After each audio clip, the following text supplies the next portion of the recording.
नमस्कार. आपल्या गावातील जिल्हा परिषद मैदान हे अनेक वर्षापासून अतिशय दयनीय अवस्थेत होते. 2021 पासून मैदानाचे काम हे तत्कालीन सरपंच सौ दुर्गाताई मुरलीधर सुरळकर यांच्या माध्यमातून सुरुवात करण्यात आली होती.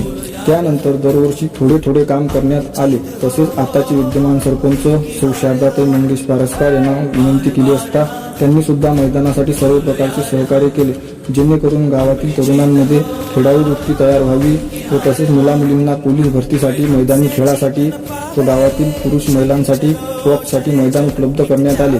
त्यामुळे गावकऱ्यांनी निरोगी आरोग्यासाठी मैदानाचा वापर करावा.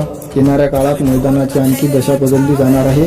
यामध्ये विशेष सहकार्य एकता क्रिकेट क्लब, एकता कबड्डी संघ यांचे सर्वांचे मनापासून आभार. ग्रामपंचायत तौरविराचे सुद्धा मनापासून आभार. विशेष म्हणजे अशा प्रकारचे मैदान शेगाव तालुक्यातील कुठल्याही ग्रामीण भागात नाही. त्यामुळे आपण सर्वांनी या मैदानाचा वापर करून जतन करावे ही विनंती.